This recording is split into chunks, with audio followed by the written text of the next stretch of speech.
Welcome to the only place where real, raw, and vulnerable conversations happen with IFBB Bikini Pros to give you an inside look at their struggles, strategies, mindset, passions, and all of life beyond the stage. This podcast is made to inspire, motivate, and remind competitors and the average gym goer that even the most extreme lifestyles and elite athletes have their ups and downs. Thank you so much for tuning in today. I'm your host, Celeste Rains-Turk, and now it's time for the Confessions of a Bikini Pro podcast.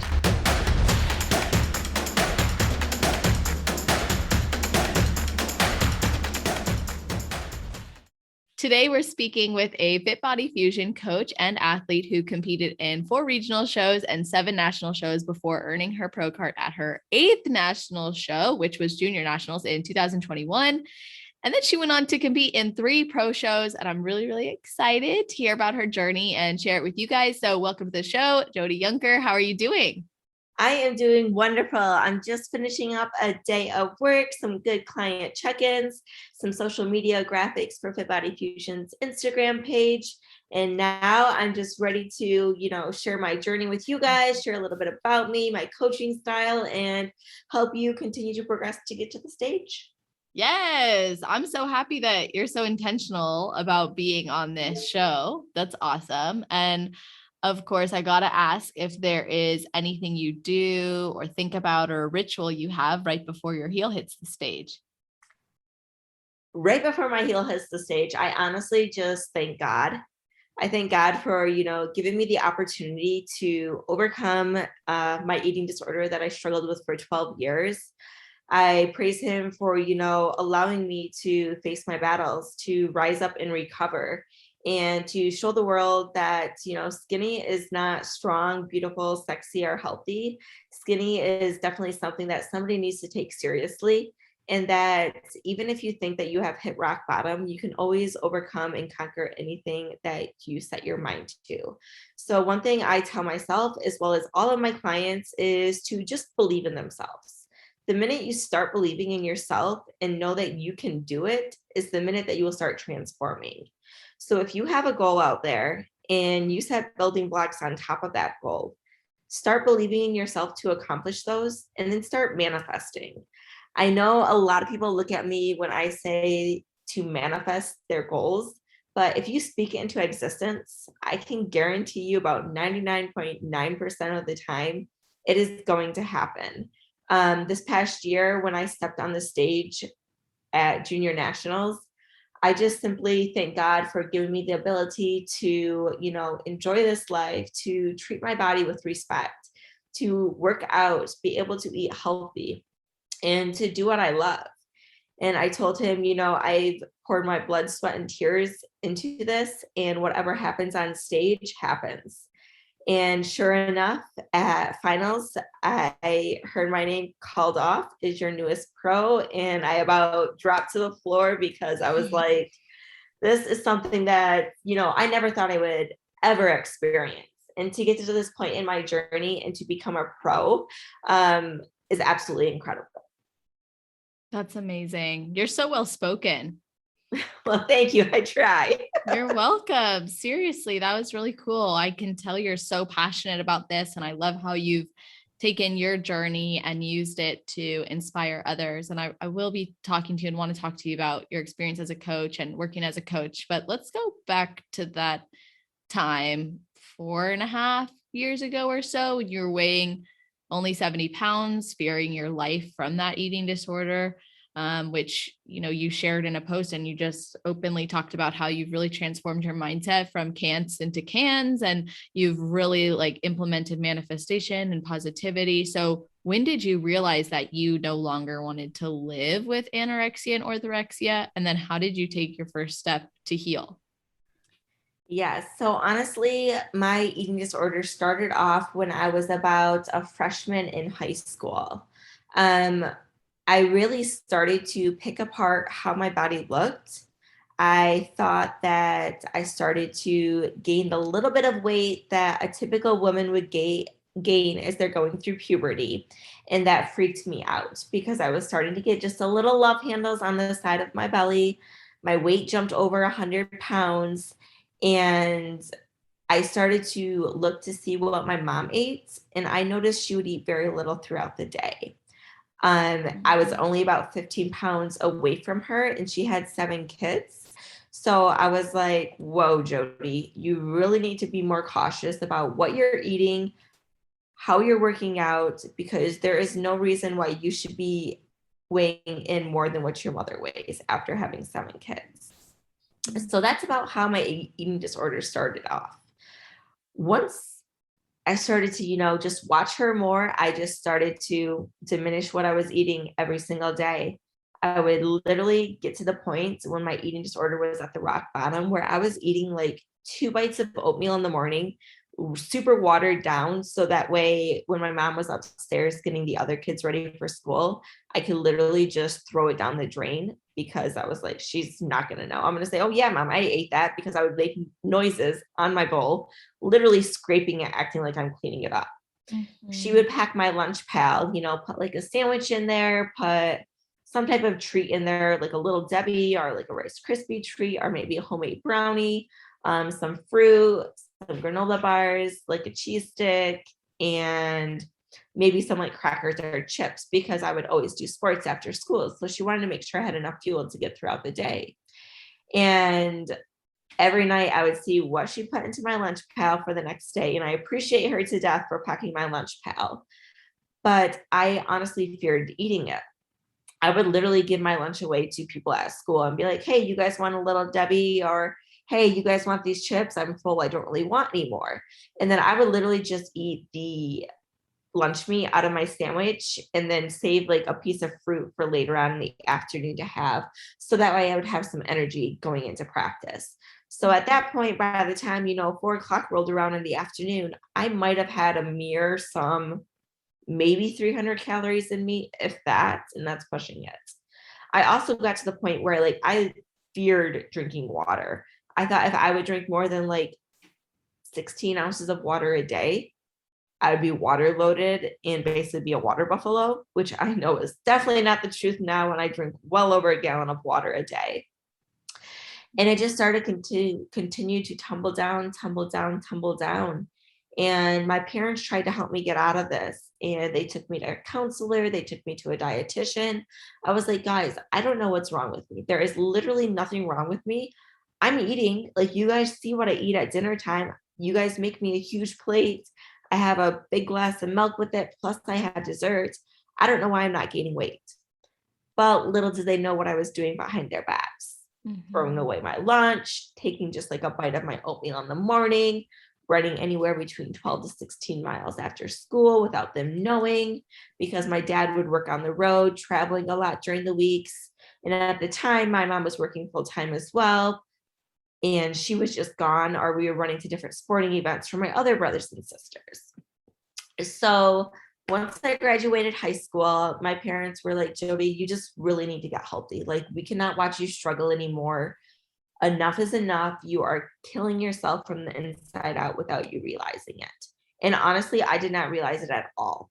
I thought I looked healthy. I thought it was fine. I was wearing a size 000 pants with an extra, extra, extra small top. I don't even know where I found clothes at. Literally, I could have basically shopped in like the toddler section because that's how fragile I was.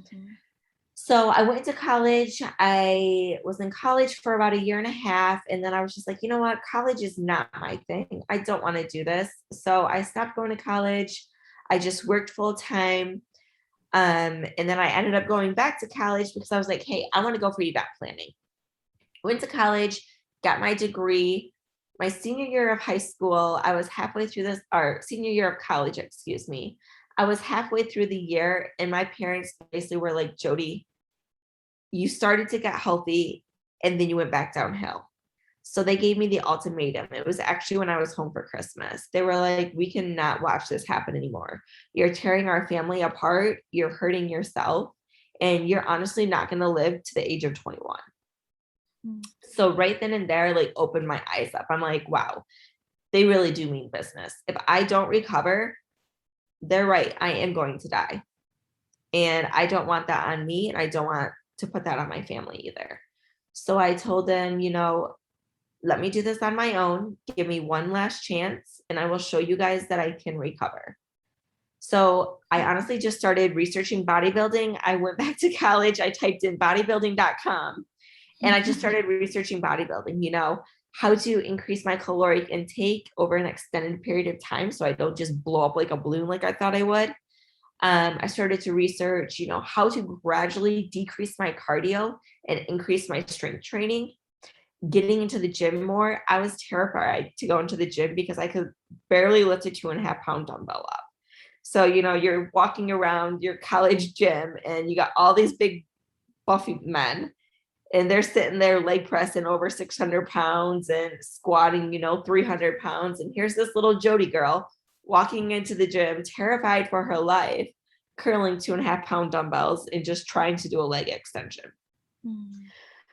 Well, I just slowly built up each and every single night. When I worked out, I slowly started to increase my caloric intake. And I actually found an accountability partner, Sarah Ford. She was going through her eating disorder recovery journey the same time that I was. So we would just talk each night of, what was our battle today? How did we overcome it? And then we would push each other to continue to progress for the next day. And ever since I recovered from my eating disorder by myself, I look back at those pictures of those memories and think to myself, why did I torment myself so much? Why did I put myself in a position where I could have died? But now I look at myself and say, you know what? Even though those could have been and were the darkest times of my life, and I literally isolated myself from the world, it truly shaped me into the person I am today. And that's where my passion for coaching came about. Wow. Thank you for sharing all of that. Yes, I know it's quite a bit, and like a lot of people don't realize how much it truly takes to recover until, they start listening to somebody else, or if they have a very similar problem for themselves, but they don't fully express it to others. It's hard for people to understand it who don't have an eating disorder to help you recover. I really think people that have an eating disorder can relate to other people to help them recover because it's a more of a mental side of it versus an actual, wanting to do this or wanting to do that. It's more of that mental control feeling that you have. Yeah, no, definitely. There's a lot of things that stood out to me in what you just shared. One of the first things you shared was that you had seen how your mom was eating.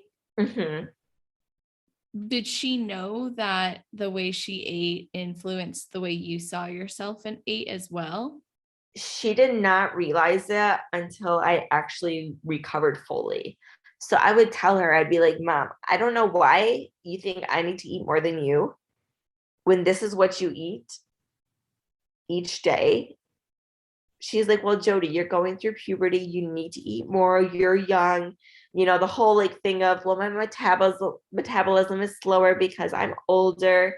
I don't work out, blah, blah, blah, that type of thing. And I'm like, yes, but you also have to realize you need to nourish your body too. So I would try to make her honestly eat more than me. Just because I was like, well, I'm going to make sure that you eat more than me, but I'm still going to cut back no matter what. And honestly, she would, because I would starve myself all day long and then only eat dinner and the dessert, where she would come home from work days after only eating a little quarter cup of oatmeal in the morning and then taking either an apple or 5 carrot sticks to work days. And then she would come home and sort of get in the cupboards and just snack all night long and eat chips and ice cream and cookies and stuff, have dinner, have dessert. And then that was it. So she would sort of end into a binge at the end of the night versus a restriction like I would have. Yeah. Okay. That's really interesting. And then, something else that stood out to me about your journey that I wanted to just highlight is your parents tried to get you help in the beginning, but it wasn't until you had your own realization that you were prepared to be helped and you then took the action to help yourself. Did anyone ever have any concerns about you looking into or getting into competing? Like, did they think, because I know sometimes people will say, you're trading one eating disorder or one disorder for another. And as a mental health professional, I know that the thing that defines a disorder is more so how it impacts your life. Mhm. So what, did you ever get any pushback like that or questions like that? I thought for sure I would from my parents because I figured they would see me, gain a little bit of weight in the improvement season that I call it. And then they would see me cut down and have to increase my cardio back up and decrease my caloric intake. And they never gave me any backlash from it at all. They supported me fully with it. And now they see how much I progressed in this industry. And they're like, we are so proud of you. We cannot believe how much determination and drive you have to keep improving. Yes, my mom will ask me, she's like, well, is it good for you to, be decreasing and then increasing and decreasing and increasing? And I'm like, yes, mom, it's okay with how I'm doing it because I'm doing it the healthy way. And we're still making sure that, we're getting my blood work done to make sure all of my hormones are in check as well. And that is one of the things that at Fit Body Fusion, we pride ourselves on is we make sure that our clients do keep their hormones in check. Because if your hormones are not in check, your prep is going to be a million times worse. Even if you are just a lifestyle client too, we want to make sure your hormones are in check so that way we can get your food intake into a healthy spot. So that way you can actually fuel your body, continue to recomp it, and gain muscle mass. Yes, absolutely. And I think it's really cool how you're now inspiring and helping other people to go on that journey and to try to, eat as much as they can, build muscle, have their strength, have health when there was a time where you barely had the confidence in yourself and your body's ability to go in the gym and lift at all. Mhm. Yes, and that's what I tell people, if you can connect with other people that have very similar lifestyles and share that same passion as you, it's just more about finding yourself first and then setting those goals around what you want to accomplish. So I always tell my clients, especially if they're brand new to, this lifestyle, is that it's not a 6 or 10 week program and you're done with it. This is a lifestyle journey that you're on.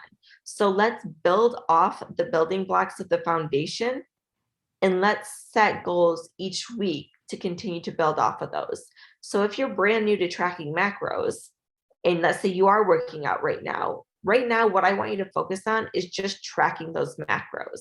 If we can get a full week of consistency of macro tracking, then let's go ahead and add in, 2 days of workouts. Then let's build up from there. Because if you just take it all at once and think that you need to mark every single box off, it's going to be overwhelming to you and you're not going to be able to do it all, especially if you're brand new to it. Now, if you're a seasoned competitor, yes, I am going to push you more because I know you have that background in you and that you have been doing this for a while, so you are familiar with it. And it's so nice, like you said, to just have a community. And obviously, you're working as a coach. So, what inspired you to eventually turn to coaching? I mean, you said that part of it was your passion grew, but I'd love to hear more about like you going down the path of actually becoming a coach. Yes. So let's see, about 4 or 5 years ago, um, I decided not to use my degree anymore that I went to college for event planning. I moved back home from Nashville, Tennessee, and I decided to go ahead and apply for a manager position at Planet Fitness. That was our only gym that I had near my small town. I was hired in as their assistant manager. I absolutely loved meeting with, the clients that came in, all the members that came in, learning about their fitness journey. They would ask me for tips, helping them out. And on the side, I was coaching just a few girls on the side just to help them, build their confidence, build their strength up, as well as, just see them continue to progress. Well, after about a year of working there, I decided to leave Planet Fitness, continue coaching on the side, but I went to UPS and worked. So I worked at UPS. I was a loader in the morning. As soon as I was done loading in the morning, so I would get up like at 3 a.m., work there from 3 a.m. to about 9 a.m. in the morning. Then I would go straight to the gym after work. After work, I would go home and I had about 10 clients at the time. So nothing big, nothing extreme, just people wanting to live a healthier lifestyle and learn the lifestyle as well. And I actually have 2 girls that are still with me to this day that I started working with about 5 years ago. And they actually had very similar backgrounds as to what I had as well. So being able to help them through their recovery journey and seeing how much of an impact I have on their life just really makes me feel good about, how I'm leading by example. Yeah. So I worked at UPS. I went from a loader in the morning, and then I went to a full-time driver. I moved from Michigan out to Arizona, still continuing to work for UPS. I just transferred out to Phoenix. When I came out here, I became a on-road supervisor. And when I became an on-road supervisor, I started to work 16-hour days. So thinking of working a 16-hour day, plus getting in at least a 2-hour workout. And then I still had about 10 clients at the time is when I was coaching. I don't know how I did it for a good year and a half. I just was totally exhausted. I would get up, at 3 a.m., go get my workout in. I would get to work by 7 a.m. I would work all day, not get home until 11 o'clock at night. Sometimes it was pushing midnight, especially during the Christmas season, to do it all over again. So I was averaging maybe 2 hours of sleep each night. And after a while, I just knew this was not my passion. It's not what I looked forward to, waking up every single day, grabbing my Browns, putting them on, and going to drive the brown truck. I knew that my passion lied beyond UPS and that I really needed to follow my heart and go after what I wanted. So I actually went and competed at Junior USA's, and I did good. I got 6th place, but I was not very happy with my physique. I told Jamie, I was like, this is not Jodie Yuncker's physique. This physique looks like it's a soft physique. It's holding onto water. It's holding onto stress. I was not very happy with what we brought. Still, I was happy about a 6th place, but wasn't happy with the package. Went and competed at North Americans 4 days later. I was rested. I was stress-free. I was happy to be surrounded by my Fit Body Fusion family. My physique did a 360, and I was 1 point away from my pro card. So to go from 6th place to 2nd place, being 1 point away from my pro card, 4 days later, I told Jamie that following week, I said, Jamie, I don't want you to offer me a coaching position at all, but I do want to let you know that UPS is not where my passion is at. My passion is coaching, helping others, changing lives, making an impact on the world. And if there is an opportunity, I would love to explore that and become a full-time online coach. It was no more than 2 weeks after she offered me a position. And I was like, I'm putting my 2 weeks in now. End of story. That's it. She was like, really? Like just that fast? I said, yes. I said, I want to coach. That's my passion. I'm going after where my heart is telling me to go. I called my parents up and I'm like, hey, mom and dad, just so you know, I put my 2 weeks in at UPS. This is my last day. And I'm going to be a full-time online coach with Fit Body Fusion, as well as do all of their social media. And of course, like my dad was like, if this is really what you want, go after it, Jodie. You know, you have my full support behind you and I want you to be happy. My mom was the same way, but she was also like, are you sure this is a good career move? Like, is bodybuilding world always going to be there? I said, Mom, bodybuilding has been around for I don't even know how many years. It will always be there. And I would rather be happy doing what I can do each day waking up versus going into work. And obviously I was surrounded by all males, which had no problem, but having to be basically dictated on what I needed to do. I want to, be able to wake up each day and open my computer up and read my clients' check-ins, see how much of an impact I had on their life this past week and what we can work on this coming week to make sure that we see continued progress. That's what builds me up and makes me happy, is seeing others succeed. So from going from, college to an assistant manager at Planet Fitness to working at UPS full time to now living my life, waking up every single day, being thankful for my clients and my Fit Body Fusion family, it's absolutely incredible. Sounds like you're just so passionate. I think it's amazing. Yes, I really am passionate. And, I always tell my clients to be open, be honest with me. If you need to get on the phone with me because you're struggling with something, pick up the phone. I'm just a phone call away. So don't ever hesitate to reach out. Aw. Is everyone like that there, or is this a coach by coach basis? It honestly just depends on the coach. We all have our own different coaching styles, but I do know that all the Fit Body Fusion coaches do want to see all of their clients succeed and help them in the best way possible. So I know if you reached out to, let's say, the next coach below me or anything, that they would be more than happy to get on the phone and help you through whatever you're struggling with. So I think it's really cool when coaches or athletes become coaches, coaches are still athletes, etc. How has being a coach influenced how you personally act as an athlete, if at all? Just honestly, because I've always been an athlete where I have the mindset of, and I know this is a bad mindset for some people, but it's like all or nothing. So as a client to Jamie, I'm going to make sure that I'm executing the plan to a T, because I don't want to check in with my coach and have her disappointed in me and be like, hey, Jamie, well, this came up this week. I wasn't able to get these macros in. I skipped this workout, yada, yada, yada. The list goes on. I want to freaking check in with her. I want to see, Jamie, I hit my macros. I'm full of energy. I'm using all of my strength in the gym to crush it. Like, these are my goals, and I'm doing everything that you tell me to do to a T to make sure I execute them. And I know not everybody is like that, and that's completely okay. That's why then we sort of back down a little bit, set building blocks to continue to improve off of that.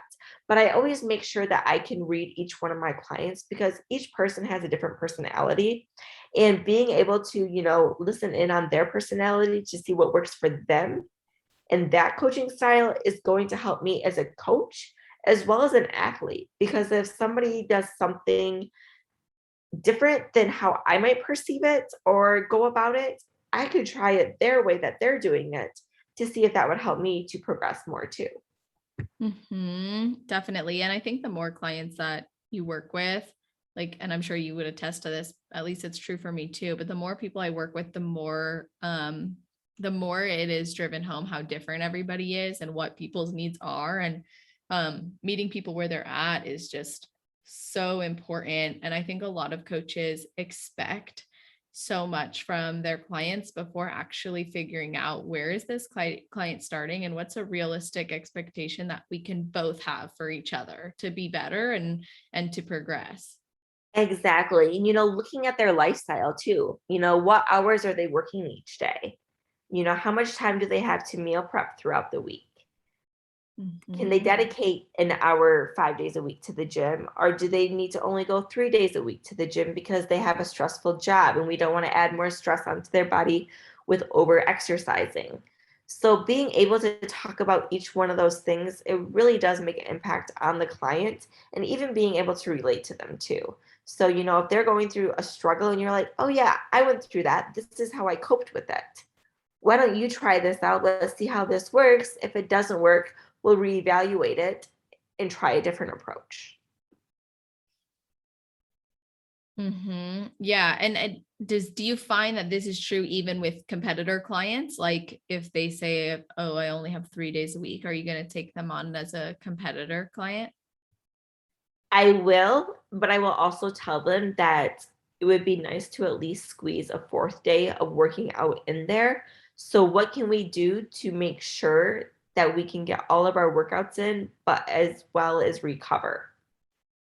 So, what I would typically do is say, okay, let's start with 3 days a week. Let's see how you're feeling, and we can add that fourth day in. Or I would add a fourth day in right off the bat and say it's optional depending upon how you're feeling. But I will, help them structure their workday out as well and say, hey, like these are the hours that you work. This might be when you can get your workout in. Maybe you're used to training at night. Why don't we train in the morning? See how your body responds to that so you don't feel as tired and you start your day off with energy. Yeah, I like that. It's important, I think, to always take like an experimental approach. Like, let's just see what happens. It's not the end all be all. It's just to see what changes or how it impacts you. Hmm. Do you work with mostly lifestyle or competitors? I have a mix of half and half. Okay. Now, you don't have to answer this, but I might as well ask. Do you have a preference?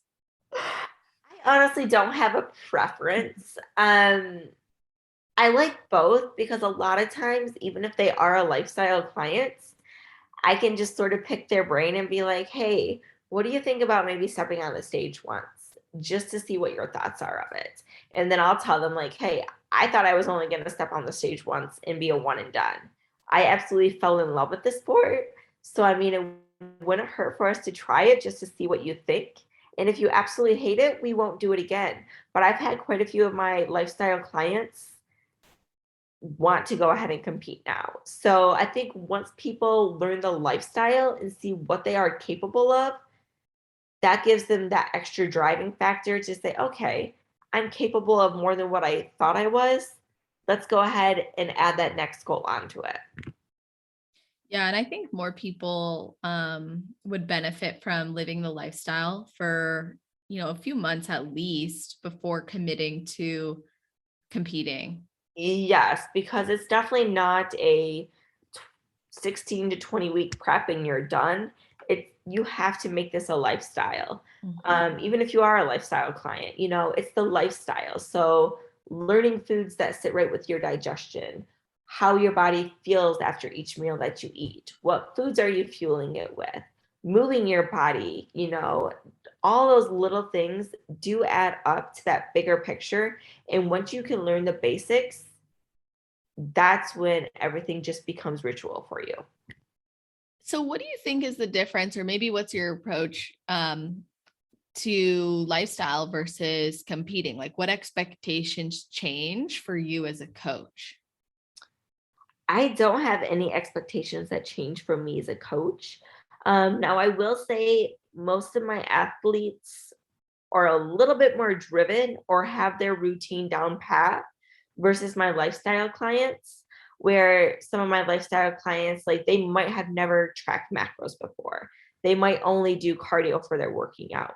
So we have to build off of that. Whereas my athletes, they're usually fairly familiar with, working out, tracking macros, being on a routine schedule. So that way they can make sure that they're checking off each box every single day.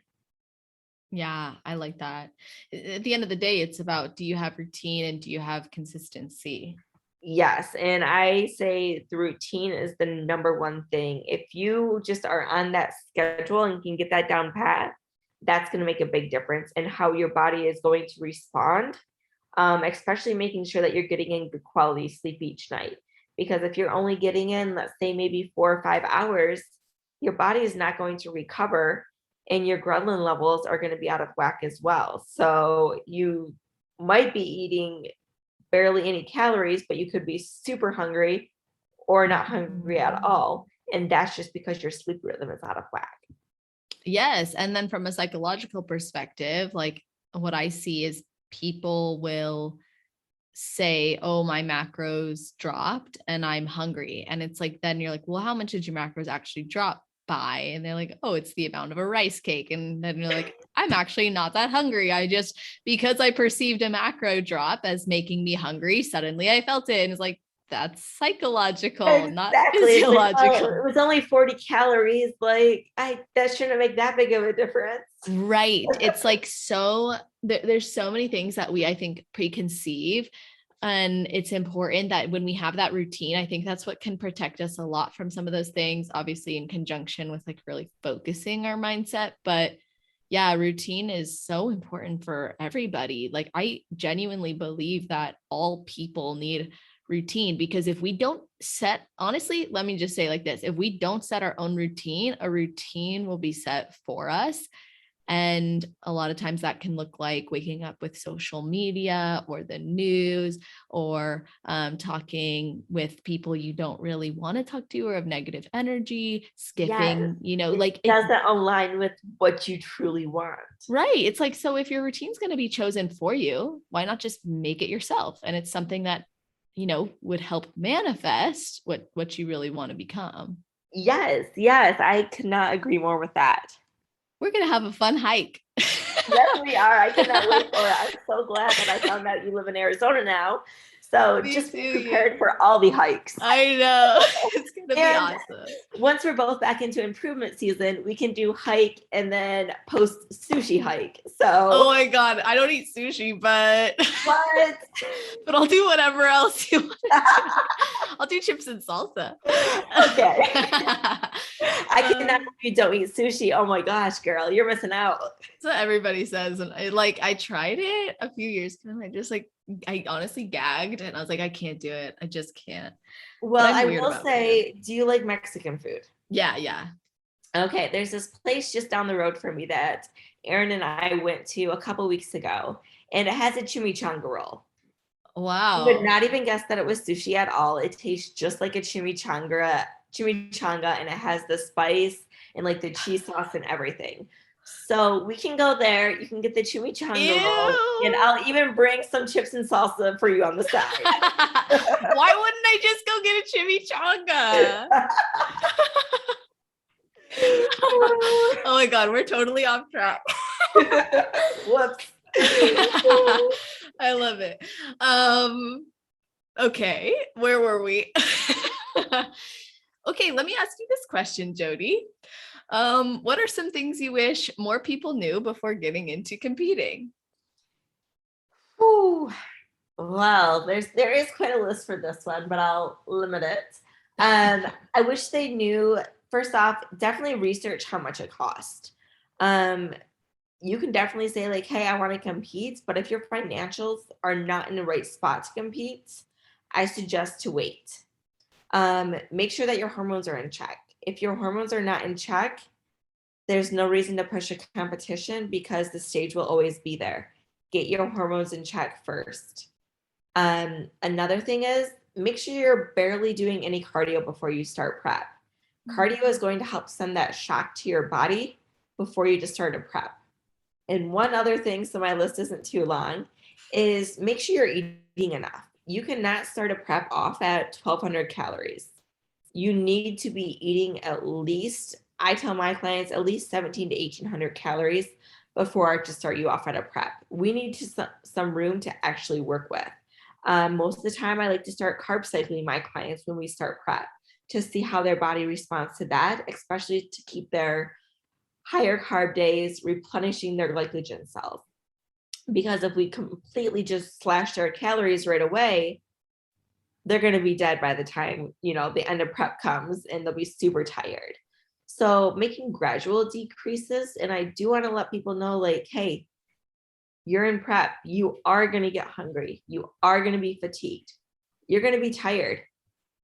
But each mental barrier that you can overcome is going to make you that much stronger. And when you get up on stage and you feel those lights hit you, you're going to just have this joyous feeling come over you.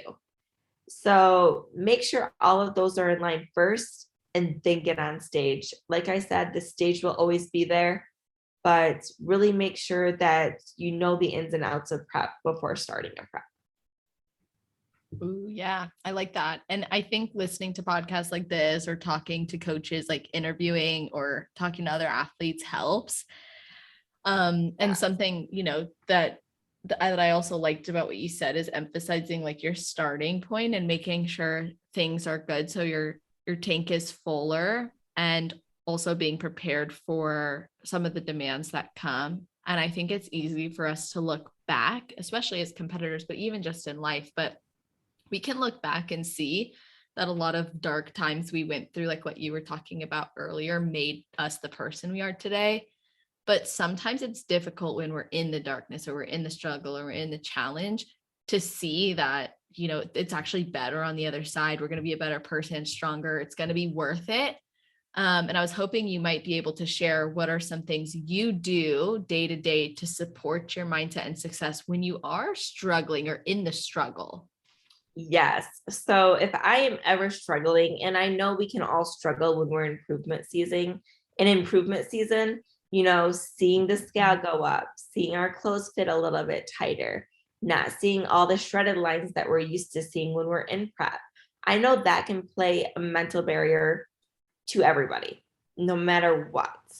But you have to look past that and remind yourself that you are healing yourself, that these extra calories that you are lifting is building more muscle, is making you lift stronger, is energizing you, is keeping your hormones in check. I also like to look at from my very first bodybuilding competition to where I got my pro card to where I ended up with a fifth place pro win. Seeing how much I have progressed and how many stages it took me to get there through reverse diets. So just always reminding yourself that, look at where you came from, look at where you are now, and think of where you want to head into for the future.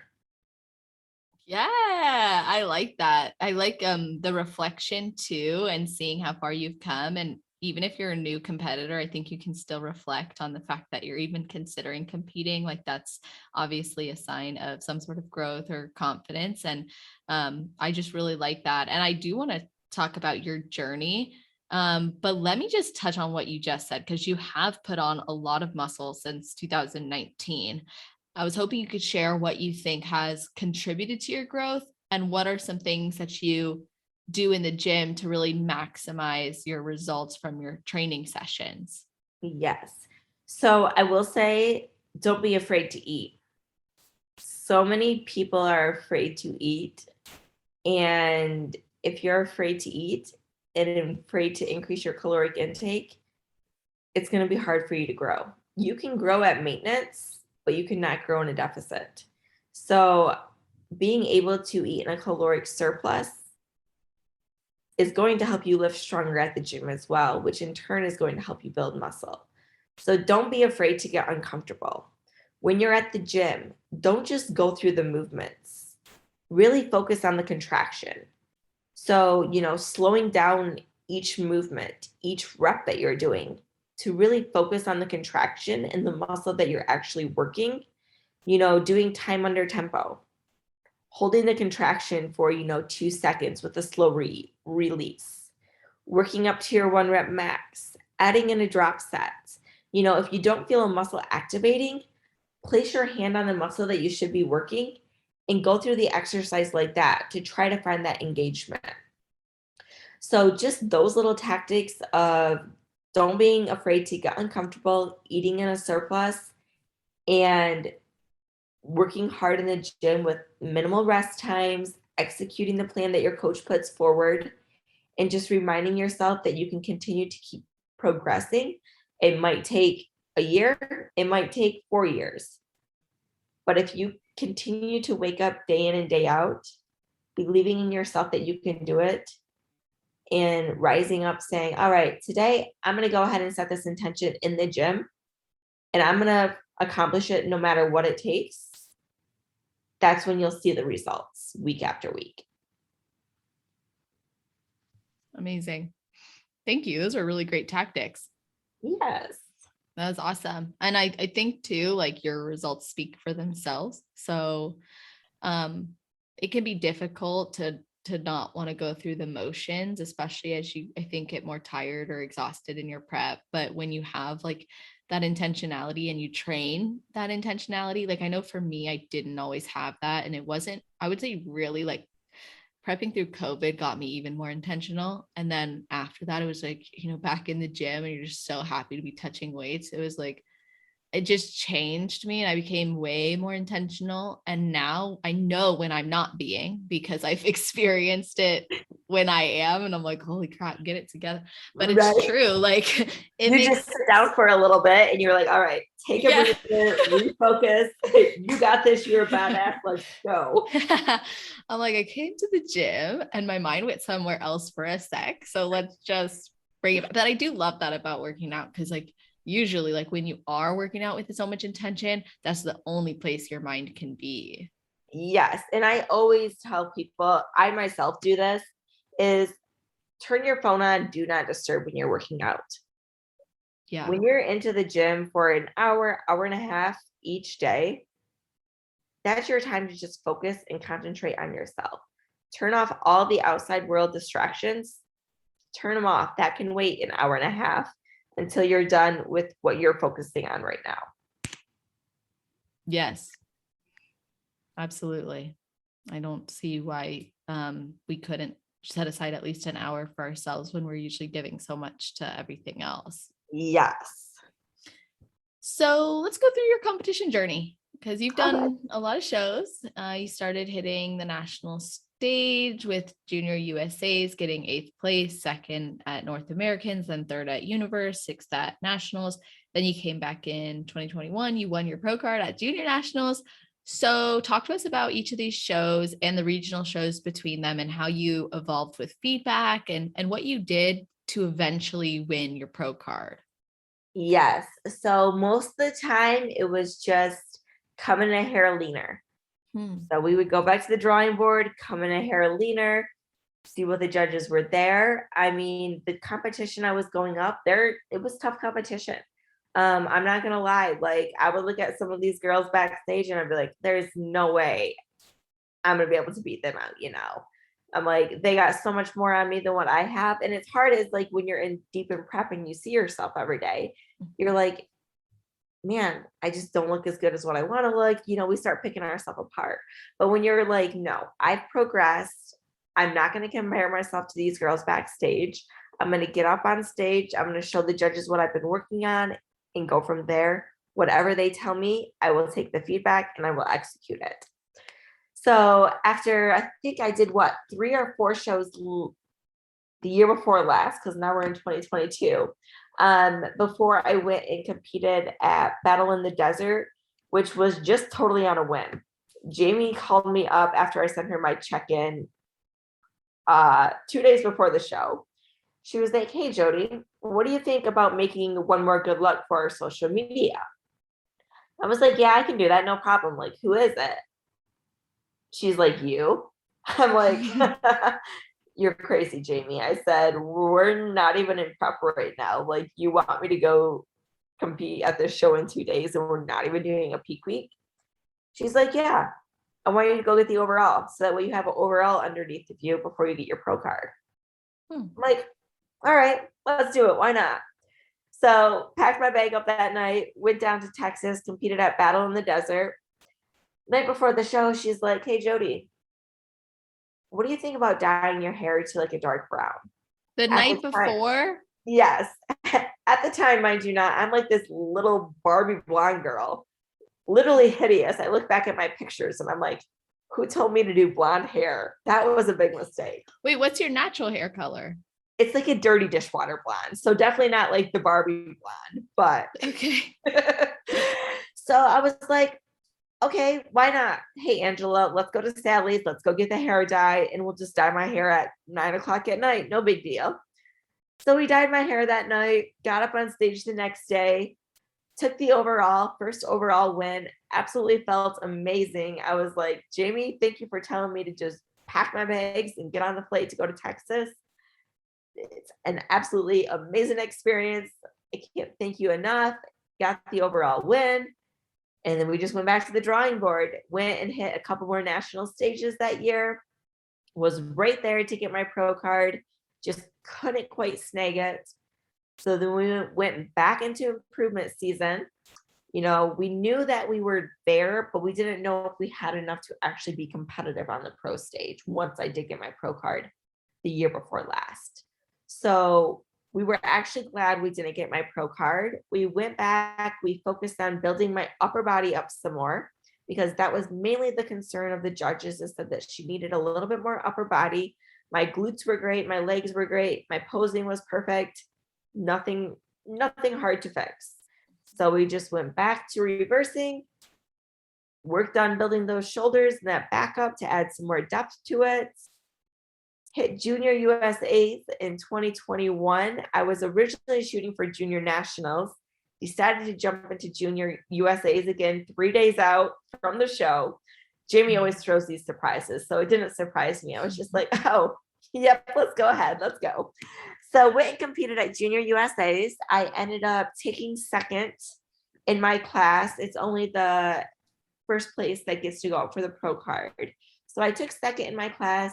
The pro card winner of my class, she actually went on and she won the pro card and the overall at junior USAs. So that was awesome, because that really lit a fire in me, knowing that I was so close to getting my pro card, but we just needed to come in a little bit more conditioned. Mm-hmm.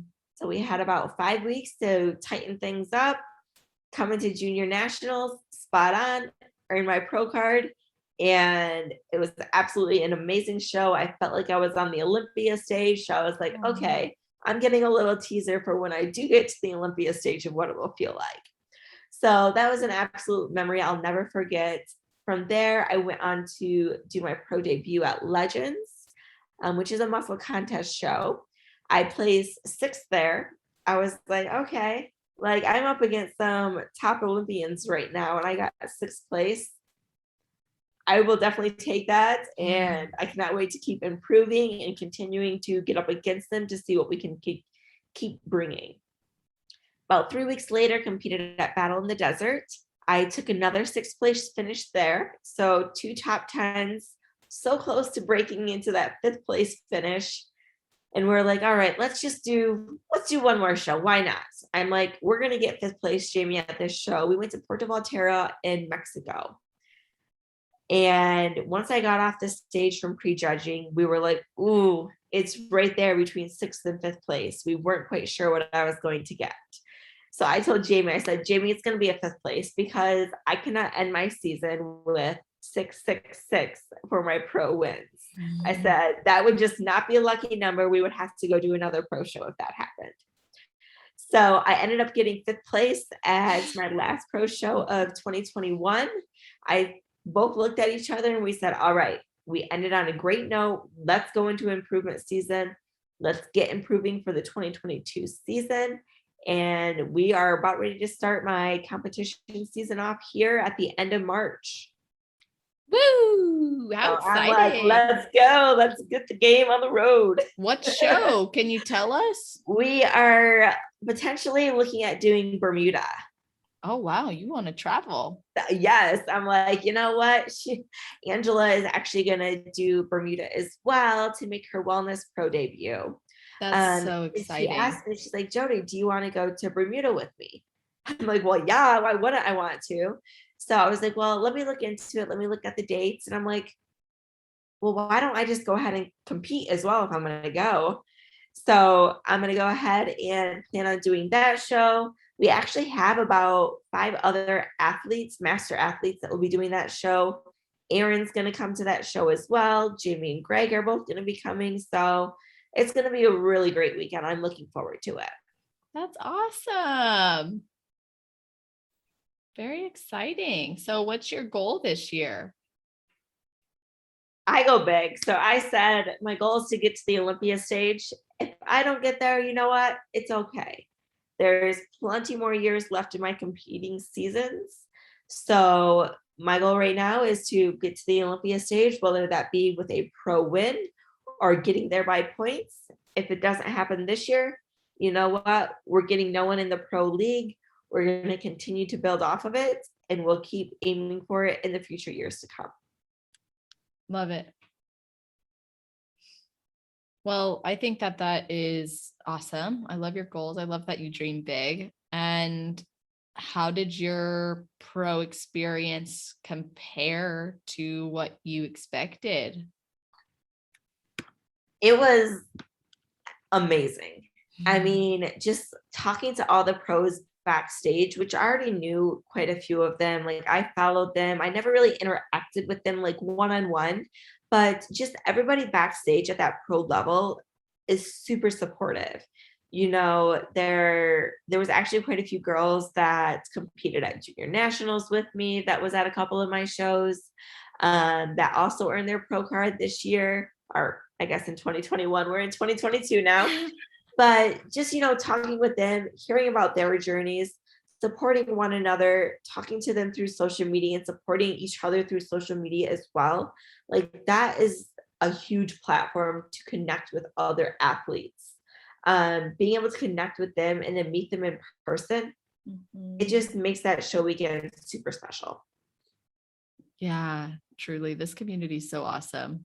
It really is. Everybody is so uplifting. And I came from a small town back in Michigan.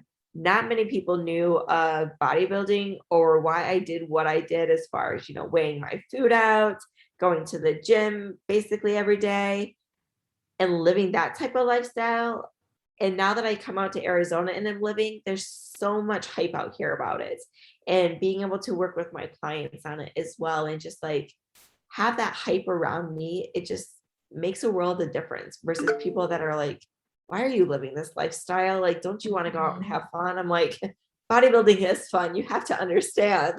Exactly. It is my version of fun. Thank you. Exactly.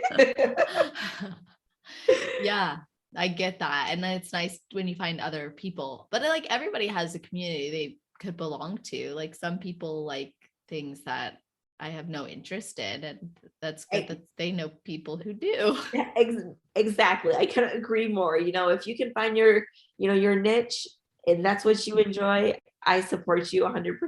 Yeah, exactly. Oh man. And bodybuilders, we get to have a lot of fun. Like you said, like I don't know, there's something just so satisfying about this lifestyle. And we can make it whatever we want to make it too. There's no rush. There's no limits. It's just, we get to enjoy it for as long as we want.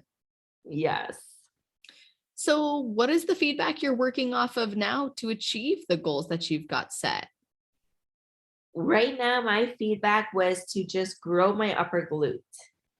So we have been isolating my glutes for 3-4 days every single week, really focusing on, each contraction, making sure I'm getting that mind to muscle connection. So it's not necessarily about the weight that I'm lifting to execute these movements, but about that mind to muscle connection I am feeling each and every rep. I do push myself hard in the gym, so I am lifting heavy. But if I see that my form is starting to compromise and I'm not finding that isolation in each muscle that I'm working, I'm going to back down some and I'm really going to focus on isolating that muscle. Yeah, that's awesome. What are some of your favorite moves that you're doing for your upper glute? Ooh, I just created a brand new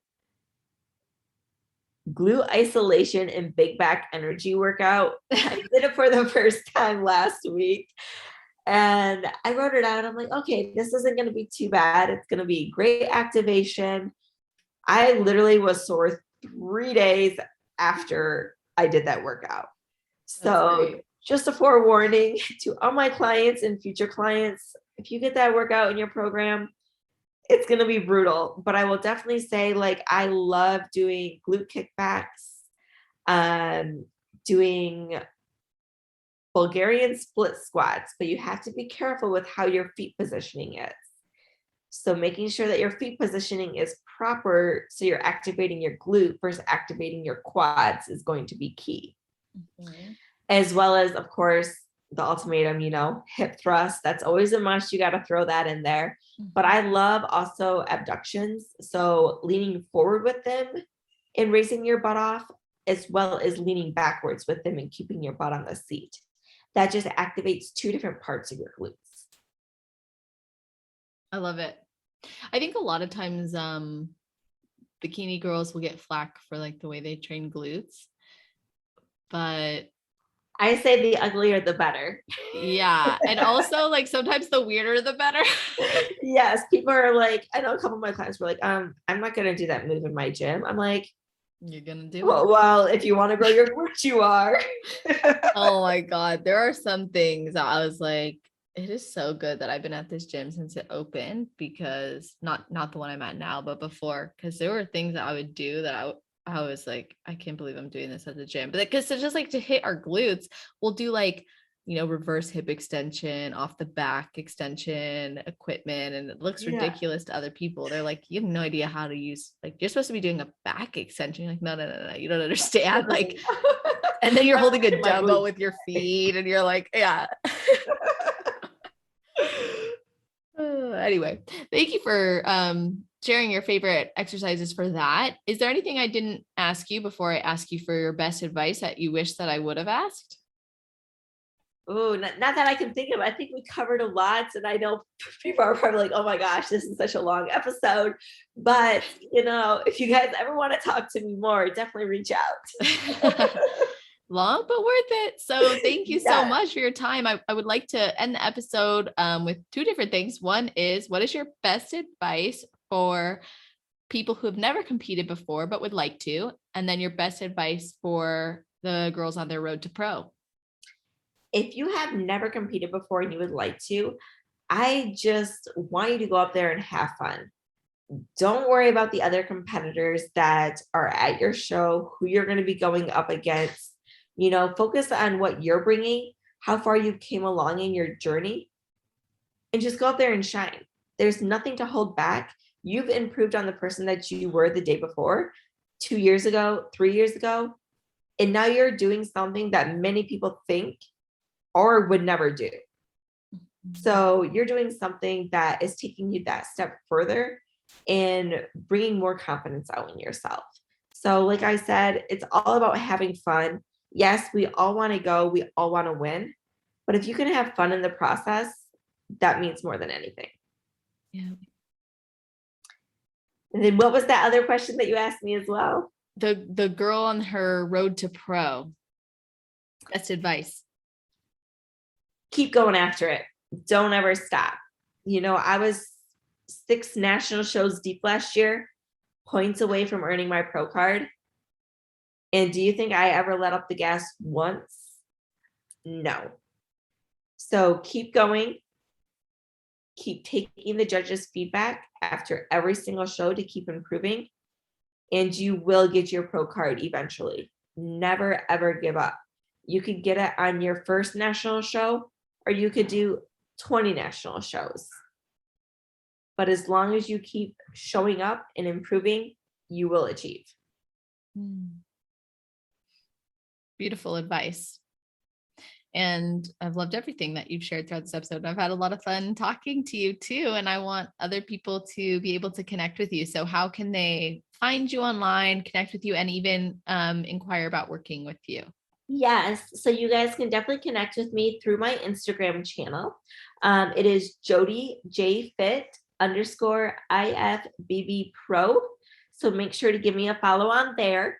If you are interested in working with me, please click the link in my Instagram bio or go to fitbodyfusion.com and fill out a consult form and request me as your coach.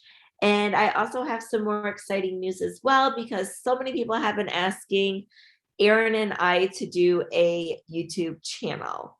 So we just filmed our first YouTube video last night. We are making some small edits on it, and we will have that up and on our channel within the next 2 weeks.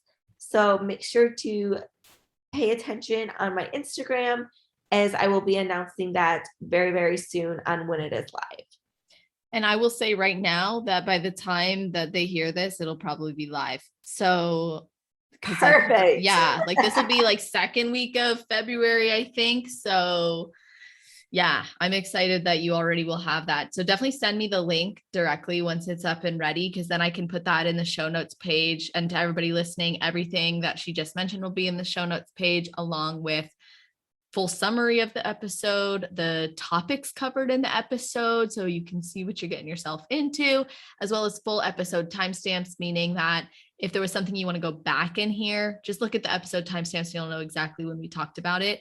And then you can share this with your friends, your teammates, family, to say, this is what competing's about, and let them listen to the podcast as well. It always means so much to me and to the athletes when you post on your stories and tag us. So definitely, tag Jodie. She just gave you her IG. You can tag me too, celestial_fit.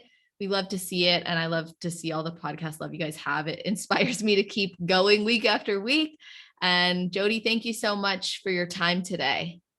Thank you so much for having me. It was definitely a pleasure. And everybody that is going to be listening to this, I wish you all the best in your health and fitness journey. And if you are a competitor, best of luck in your upcoming season.